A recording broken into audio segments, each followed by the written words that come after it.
Hey guys, welcome to Motor Octane. क्या हाल चाल है आपके? या मैं कहूँ खमंगनी दोस्तों, हम आए हैं राजस्थान में आपके लिए रिव्यू लाने of the new Volkswagen tycoon. तो अगर आप चैनल पे पहले बार आ रहे हैं, मेरा नाम रचित हिरानी है और हमारा फोकस बहुत सिंपल है। हम चाहते हैं आपका जो कार बाइंग प्रोसेस है ना वो आसान हो जाए, इसलिए मैं आपके लिए रोजाना कंटेंट लाता हूं।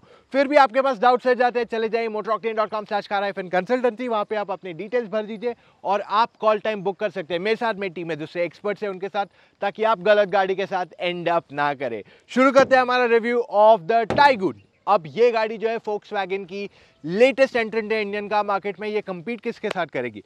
क्रेटा, सेल्टॉस और इनकी फैमिली मेंबर स्कोडा कुशाक। ये बनाई गई है on the MQB A0 platform, जो फोक्सवैगन स्कोडा दोनों मिलके अपनी नई एसयूवीज ला रही है। तो कुशाक जो है और ये गाड़ी सेम प्लेटफॉर्म पे बनाई गई। इनफैक्ट अगर आप इन दोनों के डायमेंशंस भी देखोगे तो इसमें कुछ ज्यादा अंतर नहीं किया गया है। हावेवर दोनों के डिजाइन्स अलग है। अगर आप इस गाड़ी का डिजाइन लैंग्वेज देखते हैं, पहली चीज आप यहां नोटिस करोगे कि ये जो गाड़ी है बनाई गई है on the Volkswagen design language. तो कहीं ना कहीं काफी सिमिलैरिटीज आपको फोक्सवैगन फैमिली की जो भी नई गाड़ियां आती है उसमें दिखाई देगी। फॉर एग्जाम्पल जो इसके हेडलैम्प्स का शेप है, जो ग्रिल का लोकेशन है, डिजाइन ओवरऑल वो बहुत सिमिलर लगता है। अब जो गाड़ी हमारे पास यहाँ पे है वो top of the line version है, तो इसलिए इसको फुल क्रोम ग्रिल आता है। वेराज जो एक ट्रिम लोअर भी हमारे पास है जो हम चलाने वाले कुछ टाइम बाद, उसमें आप नोटिस करोगे जो ग्रिल है वो सिर्फ नीचे के पार्ट पे क्रोम है, अक्रॉस क्रोम नहीं दिया गया। इसको प्रोजेक्टर हेडलैम्प्स आते हैं व्हाइट कलर के, फॉग लैम्प्स भी इसको मिलते हैं जो नीचे दिए हुए हैं। एंड क्योंकि ये टॉप मॉडल है तो इसका DRL जो LED है वो ऊपर है हेडलैम्प के, वेरस जो लोअर ट्रिम आता है उसको नीचे दिया हुआ है LED इन, और वो थोड़ा बेसिक टाइप का LED दिया हुआ है। वो कहते हैं ना स्प्लिट डॉटेड LED, वो टाइप का लुक यहाँ पे देने की कोशिश की गई है on the lower trim of the car. Bonnet इसका ऑलमोस्ट फ्लैट है। ओवरऑल अगर आप इसका फ्रंट देखेंगे तो यहाँ पे काफी क्रोम का इस्तेमाल कर दिया गया है। अब अगर आप इसका साइड प्रोफाइल देखते हैं तो आप कहोगे कि ये गाड़ी काफी क्रॉस ओवरिश लगती है, ज्यादा वो बल्कि बॉक्सी SUV का लुक यहाँ पे नहीं दिया हुआ है। तो इसकी हाइट काफी ज्यादा नहीं है, ये यूरोपियन स्टाइलिंग डिजाइन इसको फॉलो किया गया है। अब इस गाड़ी का ग्राउंड क्लियरेंस अगर आप देखते हैं तो जो लैडन ग्राउंड क्लियरेंस आता है इस गाड़ी का is close to 155 to 159 mm, but unladen जो है वो होएगा somewhere close to 185 to 188 mm के आसपास समवेयर। सो मैं आपको बता देता हूँ लैडन और अनलैडन का डिफरेंस क्या होता है। जो लैडन रहता है यानी कि गाड़ी में अगर सारे लोग बैठ गए और सामान भर दिया तब वो गाड़ी का थोड़ा ग्राउंड क्लियरेंस कम हो जाता है, तो उसे कहते हैं लैडन। अनलैडन यानी कि गाड़ी में कोई नहीं बैठा है तब उस गाड़ी का ग्राउंड क्लियरेंस ऐसा रहता है। जस्ट फॉर योर रेफरेंस मैं आपको बता दूं, क्रेटा और सेल्टॉस का अनलैडन जो रहता है समवेयर अबाउट 190 mm। तो इस SUV का भी समवट सिमिलर है इन दैट पैटर्न। इसमें आपको 17 इंच व्हील्स आते हैं on the top of the line version, but जो लोअर ट्रिम्स आते हैं उसमें आपको 16 इंच के व्हील्स आएंगे। रूफ रेल्स भी दिए हुए इस गाड़ी के अंदर जो फंक्शनल है। इसको जो डोर हैंडल्स है वहां पे आप नोटिस करोगे जो हायर वेरिएंट्स आते हैं उसमें आपको एक क्रोम फिनिश दिया गया है जिस वजह से प्रीमियम लगता है। हाउएवर मेरी पर्सनल चॉइस ये है कि जो येलो कलर दिया हुआ है एंड द क्रोम फिनिश जो दिया हुआ है वो कहीं ना कहीं इतना सूट नहीं कर रहा है, एटलीस्ट फॉर माई आईज। अगर आप इस गाड़ी का रियर एंड देखते तो पहली चीज जो आपको अट्रैक्ट करेगी वो ये है कि इसका जो LED लाइट है वो कनेक्टेड है और ये काफी अट्रैक्टिव लगता है। और ये this is one of the coolest design elements इस गाड़ी का अगर आप मुझसे पूछो। और दिस डेफिनेटली स्टैंड्स आउट। हाँ, एक चीज़ और आपको बता दूं, जो इसका रूफ है वो ब्लैक कलर का आता है, इसमें आपको शार्क फिन एंटेना भी दिया गया है। एंड ओवरऑल कौन कौन से वेरिएंट्स में क्या आने वाला है उसका हमें क्लैरिटी नहीं है। देखिए क्या वेरिएंट्स है, क्या क्या फीचर्स दिए जाएंगे, किस में कौन से इंजन्स किस में दिए जाएंगे, वो अभी तक उन्होंने अनाउंस नहीं किया। आई थिंक सितंबर या एंड ऑफ अगस्त तक आपको एक आइडिया आ जाएगा। अगर मैं इस गाड़ी की बूट स्पेस की बात कर लूँ तो इसमें आपको 385 लीटर्स का बूट स्पेस मिलता है, which is the same like Kushaq. अब क्योंकि सेम प्लेटफॉर्म पे गाड़ी बनाई गई है तो स्पेसिंग में ज़्यादा फर्क नहीं है। अगर हम टाइगून की चाबी देखते तो इसमें आपको की आती है, लॉक अनलॉक, एंड साथ में आपको बूट ओपनिंग का ऑप्शन यहाँ पे दे दिया गया है। अगर आप इस गाड़ी के पैनल गैप्स देखेंगे, I have never noticed anything very odd और एनीथिंग, और पेंट क्वालिटी भी इसकी काफ़ी अच्छी है। So overall it's a big thumbs up for it. अब बूट टेस्ट के लिए हमने मीडियम साइज और 2 छोटी बैग्स, क्योंकि हम बाहर आउट स्टेशन थे तो हमने फोक्सवैगन की बैग्स ही यूज़ की है। यहाँ पे boot space is 385 litres, but storage अच्छी खासी है, आपको प्रॉब्लम नहीं होगा। तो एक फुल साइज, एक मीडियम और एक स्मॉल साइज बैग बैठ जाएगी with a small backpack with it. Wiper जो इसमें रेगुलर वाला वाइपर यूज़ किया गया है, एंड हमने न्यू चीज़ इंट्रोड्यूस की है विच इज़ बॉनेट इंसुलेशन। इसको बॉनेट के नीचे इंसुलेशन कुछ नहीं दिया हुआ है, अगर मैं इसके स्पेयर टायर की बात कर लूँ तो वो 17 इंच का नहीं आता है, वो 16 इंच का इस गाड़ी का दिया हुआ है। बहुत हो गई बातें, गाड़ी के अंदर चले। तो टाइगून की अगर आप इंटीरियर्स की बात करें तो ऑफकोर्स अलग अलग वेरिएंट्स में आपको अलग अलग फीचर्स दिए रहेंगे। पहली चीज़ जो हम बात करते हैं गाड़ी के अंदर इस फ्रंट सीट्स। फ्रंट सीट्स जो है आपको अच्छी खासी सपोर्ट देती है, साइड में आपको ज़बरदस्त सपोर्ट है, तो आपको जब कॉर्नर करते हैं गाड़ी तब आपको अच्छा सपोर्ट मिल जाता है। लॉन्ग ट्रिप पे ज़्यादा थकावट होने के चांसेस कम हो जाते हैं। अब इसकी सीट्स हार्ड है, इसका मतलब ये है कि जब आप लॉन्ग ट्रिप पे जाएंगे तब आप वो सीट के अंदर धंस नहीं जाओगे, तो जिस वजह से आपको जनरली अनकंफर्टेबल फील होता है जो सॉफ्ट सीट रहती है ऑन अ लॉन्ग ट्रिप। जो हार्डर फर्मर सीट्स रहती है, firm rather, hard is not the correct word, hard मतलब कड़क, वैसा नहीं, फर्म सीट्स जो रहती है वो आपको ज़्यादा बेटर सपोर्ट देती है ऑन अ रोड ट्रिप, तो आप ज़्यादा कंफर्टेबल वहाँ रहते हैं। थाई सपोर्ट भी ठीक ठाक है, थोड़ा बेटर मेरे हिसाब से किया जा सकता था थाई सपोर्ट, क्योंकि सीट आप बहुत ऊंचे नहीं बैठ रहे हो, तो इस वजह से थाई सपोर्ट थोड़ा इंक्रीज किया जा सकता था यहाँ पे। अगर मैं प्लास्टिक क्वालिटीज़ की बात कर लूँ तो अक्रॉस द कार आपको हार्ड प्लास्टिक ही मिलता है इसके अंदर, तो आपको कहीं पे भी सॉफ्ट टच मटेरियल्स नहीं दिए हुए हैं। पर जो ड्राइवर के टच पॉइंट्स है, जैसे स्टीयरिंग व्हील हो गया, आर्मरेस्ट हो गया, या फिर यहाँ पे भी अगर आप हाथ रखते हो तो आपको सारे ये सॉफ्ट टच पॉइंट्स मिलते हैं। ओवरऑल अगर आप इस गाड़ी का डैशबोर्ड देखते हैं तो 3 टाइप के ट्रिम्स अभी तक मुझे पता चले। एक तो टॉप एंड जो आएगा ऑफ 1 लीटर इंजन, और बाकी रहेंगे जीटी। तो जीटी में आपको 2 वेरिएंट्स आएंगे, एक आएगा जीटी और एक आएगा जीटी प्लस। तो फिलहाल जिसके अंदर मैं बैठा हूँ वो है जीटी। तो जीटी आपको 1.5 लीटर पेट्रोल में ही उपलब्ध कराया जाएगा, और इसमें आपको काफ़ी फीचर्स नहीं मिलेंगे। मैं आपको सारे फीचर्स एंड में बता दूंगा, बट क्या क्या फीचर्स नहीं मिलते हैं मैं वो बताता हूँ। इसमें आपको केवल 2 एयरबैग्स आएंगे, आपको पुश स्टार्ट स्टॉप नहीं आएगा, चाबी से गाड़ी स्टार्ट होगी।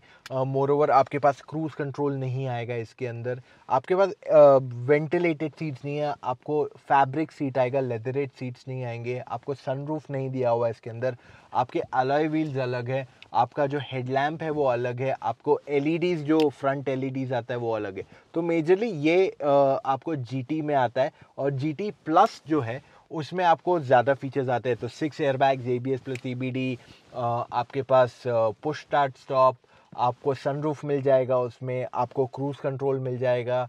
Moreover you get a digital instrument cluster. जो 1 लीटर आती है, अब मैनुअल ऑटोमेटिक उस पर मुझे क्लैरिटी नहीं है किस में क्या आएगा, बट जो 1 लीटर का टॉप एंड मॉडल आएगा उसमें आपको ये सब तो मिलेगा जो 1.5 लीटर ऑटोमेटिक में मिल रहा है, बट आपको साथ में मिलेगा leatherette seats and ventilated seats, दोनों फ्रंट पैसेंजर्स के लिए।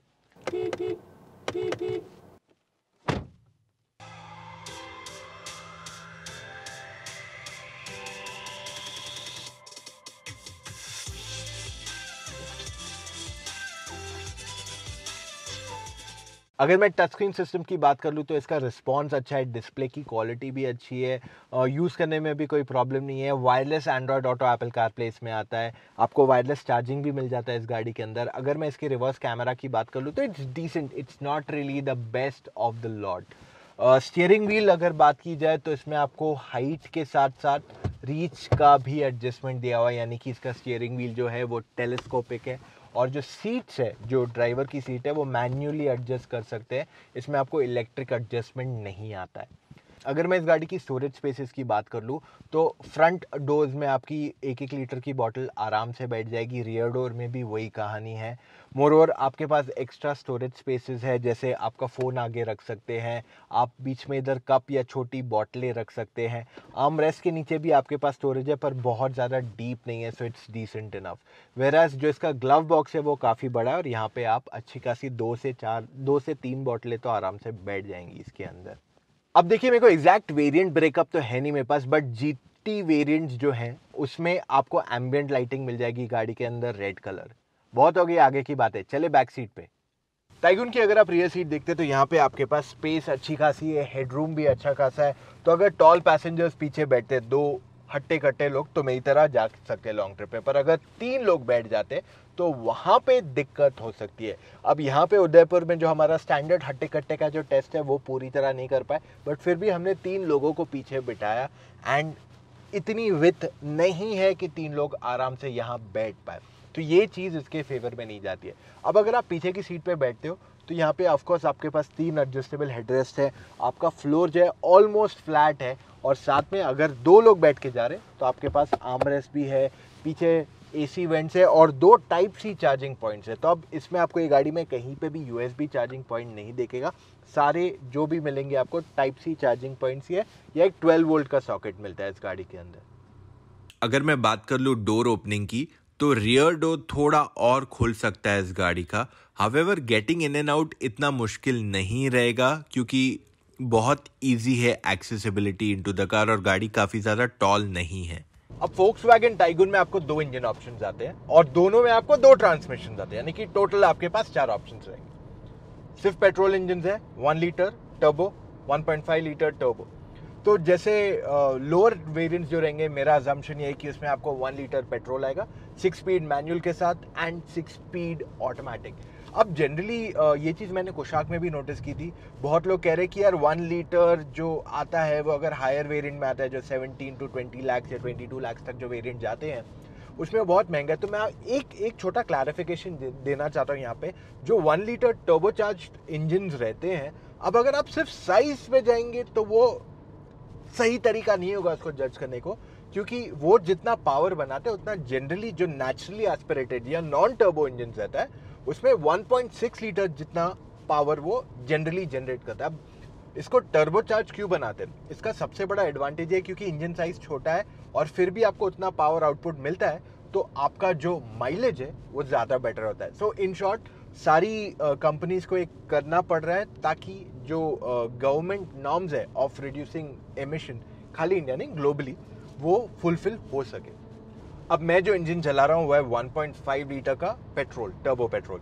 इसमें DSG भी आता है 7 स्पीड एंड आपको साथ में 6 स्पीड मैनुअल ट्रांसमिशन भी दिया हुआ है। अब ये इंजन का परफॉर्मेंस इज ऑसम, मतलब अगर आपको फन टू ड्राइव एक्सपीरियंस चाहिए तो ये गाड़ी में बैठ जाइए।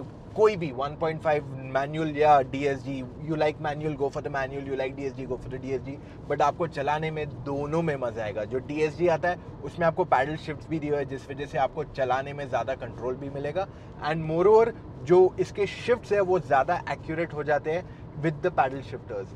जिनको पैडल शिफ्टर्स यूज़ करने का एक्सपीरियंस नहीं है तो उनको सिर्फ इन शॉर्ट बता देता हूँ कि आपके पास पैडल्स दिए होते हैं स्टीयरिंग के पीछे, तो लेफ्ट वाला दबाने से आपका गियर डाउन होता है और राइट वाले से आपका गियर अप होता है। अब ये इसलिए दिया जाता है ताकि मान लीजिए अगर आपको चीज़ें कंट्रोल में रखने की, मुझे थर्ड में ही रहना है या फोर्थ में रहना है या सेकंड में रहना है ये टर्न पे, तो वो चीज़ आप मेंटेन कर सकते हैं। अगर आप उसके बिना भी चलाएंगे तो भी आपको कोई दिक्कत नहीं होगी, DSG गियर बॉक्स सब कंट्रोल कर लेगा काफ़ी आसानी से। इन टर्म्स ऑफ आउटराइट परफॉर्मेंस की बात कर लो, 1.5 लीटर टर्बोचार्ज पेट्रोल जो है बहुत ज़बरदस्त परफॉर्मेंस देगा आपको। जो 1 लीटर है, देखिए मैंने उससे चलाया नहीं है, बट मैंने उसे रैपिड में एक्सपीरियंस किया, मैंने उसे वेंटो में एक्सपीरियंस किया। आई कैन टेल यू वो इंजन का पावर काफ़ी अच्छा है, बट मतलब कहते हैं ना गुड एंड एक्सट्रीम, तो 1 लीटर जो है गुड है एंड एक्सट्रीम जो है 1.5 लीटर है इन टर्म्स ऑफ आउटराइट परफॉर्मेंस। दोनों इंजन्स में से आप कोई भी लो, आप गलत चॉइस नहीं लोगे। मैं आपको एक सिंपल बाइफिकेशन दे देता हूँ। अगर आपकी ड्राइविंग मेजरली सिटी में, हाईवे पे कभी कभार जाते हो, बहुत ज़्यादा ऑफन नहीं जाते हो, तब 1 लीटर आपके लिए सेंसिबल चॉइस हो जाता है। अगर आप हाईवे पे बहुत फ्रीक्वेंटली जाते हो, अगर आपको आउटराइट परफॉर्मेंस ज़्यादा चाहिए, तब 1.5 आपके लिए ज़्यादा सेंसिबल है। 1 लीटर का देखिए कंपनी ने ARA माइलेज नहीं शेयर किया है, बट मैं आपको ये बता सकता हूँ कि आपको लगभग 12 से 14 के बीच में एवरेज आ जाएगा सिटी के अंदर। Purely depends on your kind of driving and automatic या मैनुअल आप क्या ले रहे हो। और जो ये है द 1.5 लीटर, इसका एक एडवांटेज यहाँ पे ये है कि इसमें आपको इंजन सिलेंडर मैनेजमेंट है, यानी कि अब मान लीजिए मैं 40, 50, 60, 70 पे चल रहा हूँ, मैं स्पीड नहीं बढ़ा रहा हूँ, मैं एक ही स्पीड पे चल रहा हूँ और रास्ता भी ऐसे ऊपर नीचे नहीं है जो मेरे को पावर की और ज़रूरत पड़ेगी। तो इन दैट केस ये क्या करता है, अपने 4 में से 2 इंजन के सिलेंडर्स को बंद कर देता है ताकि आपको ज़्यादा बेटर माइलेज मिल सके। तो इस तरीके का टेस्ट तो मैं कर नहीं पाया अभी फ़िलहाल के लिए, तो इसलिए मुझे बताना थोड़ा मुश्किल हो जाएगा कि ये कितना इसका परफॉर्मेंस रहेगा। अगर मैं राइड क्वालिटी की बात कर लूँ इस गाड़ी की, तो वो बहुत अच्छी है। मैंने इसे काफ़ी ख़राब रास्तों पे चला, इनफैक्ट पीछे के पैसेंजर्स को भी जब हमने ख़राब रास्तों से चलाया तो ऐसे नहीं लगा यार बहुत बाउंसी हो रहा है, बहुत अनकंफर्टेबल हो रहा है, तो ऐसा कहीं पे भी हमें वो महसूस नहीं हुआ, जिस वजह से ये काफ़ी कंफर्टेबल है। तो ride quality in terms of good road bad roads बहुत अच्छी है। और जो इस गाड़ी की हैंडलिंग है, देखिए फोक्सवैगन हमेशा से जानी जाती है अपनी हैंडलिंग के लिए, और ये गाड़ी एकदम ज़बरदस्त है। आप टर्न पे चले जाओ, आप शहर में चलाओ, you know you'll not feel कि यार बहुत तेज़ जा रहे, कंट्रोल करने को मुश्किल हो रहा है, अरे बॉडी रोल है, ऐसा कुछ भी कहीं पे भी आपको महसूस नहीं होगा। you'll enjoy your drive thoroughly। Even जो टायर का ग्रिप है वो काफ़ी हद तक अच्छा है। देखिए मैंने एकदम एक्सट्रीम टेस्ट नहीं कर पाया, it's a first drive, but इसका जो एक्सपीरियंस रहा है हैज़ बीन फिनोमिनल। लास्ट दो चीज़ें जो मैं आपके लिए फाइनली कवर करना चाहता हूँ वो ये है कि इसका जो स्टीयरिंग व्हील है बहुत लाइट है and quite easy to drive. तो सिटी में अगर आप कहीं पे भी चला लो, इट्स वेरी कन्वीनियंट, बहुत लाइट स्टीयरिंग व्हील है, तो कहीं पे भी आराम से जा सकती है। गाड़ी की विजिबिलिटी भी बहुत अच्छी है, तो आपको कहीं प्रॉब्लम नहीं होगा। हाईवे पे चलाओ, कहीं पे भी चलाओ, आपको विजिबिलिटी में प्रॉब्लम नहीं होगा। मिरर साइजेस भी डिसेंट लग रहे हैं। देखिए एकदम एक्सट्रीम मैंने मिरर टेस्ट नहीं किया, शायद थोड़ा छोटा हो, बट अभी तक जो मेरा ड्राइव था वो एकदम सही था इसमें। एंड मोरओवर जो इसका ब्रेकिंग भी है गाड़ी का, वो काफ़ी कॉन्फिडेंट है, तो आपको कभी ऐसे नहीं फील होता है यार शिट ब्रेक सही से जोरदार नहीं लग रहे। तो वो सारे एस्पेक्ट्स यहाँ पे कवर्ड है। मैंने से अपहिल बहुत ज़्यादा नहीं चढ़ा है, बट छोटे मोटे अपहिल पे जहाँ चढ़ा है वहाँ पे ये कन्वीनियंटली चढ़ गई है। तो ओवरऑल मेरा एक्सपीरियंस जो इसका रहा है हैज़ बीन फैंटास्टिक। तो ड्राइविंग क्वालिटी जो कहते हैं ना गाड़ी का, उसमें ये सबसे ज़्यादा मार्क्स स्कोर करती है, एटलीस्ट जो 1.5 लीटर है। ओके गाइस, तो अब सवाल ये उठता है कि आपको टाइगून लेनी चाहिए नहीं। देखिए मैं सिंपल शब्दों में बताता हूँ। अगर आपको एक ऐसी गाड़ी चाहिए जो सेफ़ है, जो स्टाइलिश लगती है एंड आपको अच्छे खासे फीचर्स देती है, मोरओवर जो आपको ड्राइविंग प्लेजर देती है, वहाँ पे टाइगून आपके लिए अच्छी चॉइस बन जाती है। अब कंफ्यूजन आपका मेजरली कुशाक एंड टाइगून में ज़्यादा रहेगा, विच वन टू बाय। अब इसके वेरिएंटिंग नहीं आई है, इसकी प्राइसिंग नहीं आई है, तो मुझे बताना मुश्किल हो जाएगा कि आपको इन दोनों में से कौन सी लेनी चाहिए। हाँ, बट टाइगून की एक चीज़ मुझे जो बहुत पसंद आई है वो फैक्ट है कि इसका जो डिज़ाइन है, स्पेसिफिकली रियर एंड का जो स्टाइलिंग है, वो क्लियरली स्टैंड आउट करता है, वेरस कुशाक थोड़ा सटल स्टाइलिंग दिया हुआ है। एंड दूसरी गाड़ी अगर आप देखते हैं जैसे क्रेटा सेल्टॉस, वो ज़्यादा बुच्ची एंड बॉक्सी लगती है, जिस वजह से उनका रोड प्रेजेंस ज़्यादा बेटर रहने वाला है।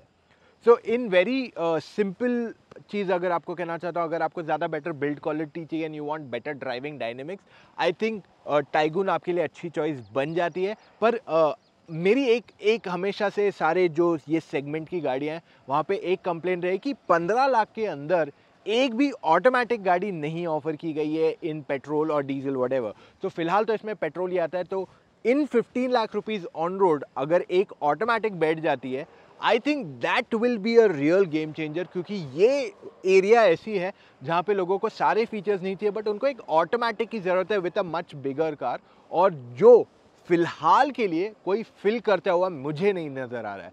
सो आई जस्ट होप फोक्सवैगन ये चीज़ सुने and they at least get that fulfilled, ताकि जो उन बायर्स जिनको लोअर ट्रिम चाहिए विद एन ऑटोमेटिक, उनके लिए एक अच्छा ऑप्शन बन सके। अगर नहीं होता है, I think 1 litre and 1.5 litre में मेजरली आपके डाउट्स रहेंगे विच वन टू बाय। अगर आपकी ड्राइविंग मेजरली सिटी में है, I think the 1 litre will do the job perfectly for you. अगर आप 1.5 लीटर की तरफ जाते हैं, मैं तब बोलूँगा या फिर आपको ज़बरदस्त परफॉर्मेंस चाहिए, आउटराइट परफॉर्मेंस चाहिए, या फिर आपका ड्राइविंग हाईवे पे बहुत ज़्यादा है, एल्स 1 लीटर आपके लिए परफेक्टली काम करेगा। आई होप मेरा एक्सप्लेनेशन आपके काम आया और जो भी चीज़ें हमने आपको दिखाने की कोशिश की है वो आपको यूज़फुल लगी हो। अगर इतना वीडियो देखा है, give a big thumbs up, a like button, and साथ में कुछ भी सवाल है आपके पास, ये गाड़ी खरीदी हुई है, ये कौन सा वेरिएंट लेना चाहिए, आप मेरे साथ 1-on-1 कॉल कर सकते हैं। मेरी टीम में विराट है, दूसरे एक्सपर्ट्स भी हैं हमारे पास जो आपके सारे डाउट्स क्लैरिफाई करेंगे ऑन अ फ़ोन कॉल।